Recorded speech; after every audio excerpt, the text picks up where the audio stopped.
ವಿಷಯ ಏನು ಗೊತ್ತಾ, ತುಮಕೂರಿನಲ್ಲಿರುವಂತಹ ಈ ಕೋಟೆಯನ್ನು ಯಾವುದೇ ಕಲ್ಲು ಗಾರೆ ಸಿಮೆಂಟು ಅದನ್ನೆಲ್ಲ ಬಳಸಿ ಕಟ್ಟಿದ್ದಲ್ಲ. ಅದರ ಬದಲು ಇದನ್ನು ನಿರ್ಮಾಣ ಮಾಡಿದ್ದು ಹೇಗೆ ಗೊತ್ತಾ? ಇಲ್ಲಿ ಬನ್ನಿ ಹೇಳ್ತೀನಿ.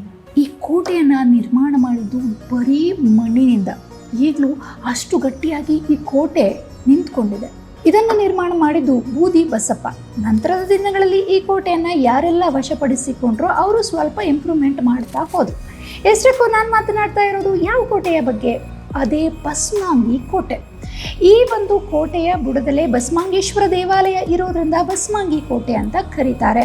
ಆದರೆ ಈ ಬಸಮಾಂಗಿ ಅಂತ ಹೆಸರು ಬರೋದ್ರ ಹಿಂದೆ ಒಂದು ರೋಚಕ ಕಥೆ ಇದೆ. ಈ ಬಸಪ್ಪ ಇದಾನಲ್ಲ, ಅದೇ ಆ ಬೂದಿ ಬಸಪ್ಪ, ಅವನು ಸೀರಾದ ರಂಗಪ್ಪ ನಾಯಕನ ಹತ್ರ ಈ ಒಂದು ಪ್ರದೇಶವನ್ನು ಪಡ್ಕೊಂಡಿರೋದು. ಈ ರಂಗಪ್ಪ ಇದಾನಲ್ಲ, ಇವನು ಭಯಂಕರ ಏನು ಹೇಳ್ತಾರೆ, ಶಕ್ತಿವಂತ ಆಗಿರುವಂತಹ ಒಬ್ಬ ರಾಜ ಆಗಿರ್ತಾನೆ ಅಥವಾ ಸಾಮಂತ ಆಗಿರ್ತಾನೆ. ಈ ರಂಗಪ್ಪನ ಹತ್ರ ಒಂದು ಹಸು ಇರುತ್ತೆ, ಅದರ ಹೆಸರು ಪಂಚಕಲ್ಯಾಣಿ.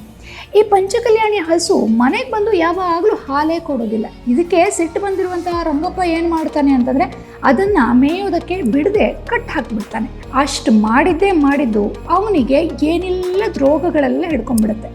ಸೊ ಯಾಕಪ್ಪ ಹಿಂಗಾಯಿತು ಅಂತ ಪುರೋಹಿತರ ಹತ್ರ ಕೇಳೋದಕ್ಕೆ ಹೋಗ್ತಾನೆ.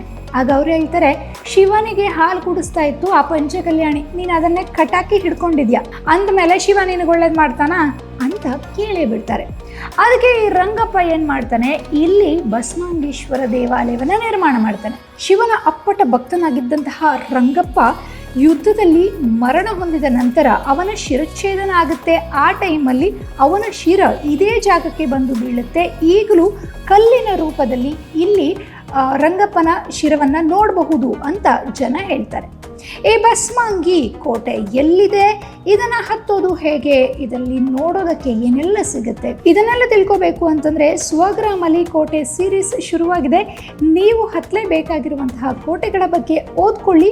ಹಾಗಾದರೆ ಇನ್ಯಾಕೆ ತಡ, ಈಗಲೇ ಡೌನ್ಲೋಡ್ ಸ್ವಗ್ರಾಮ್ ಆ್ಯಪ್.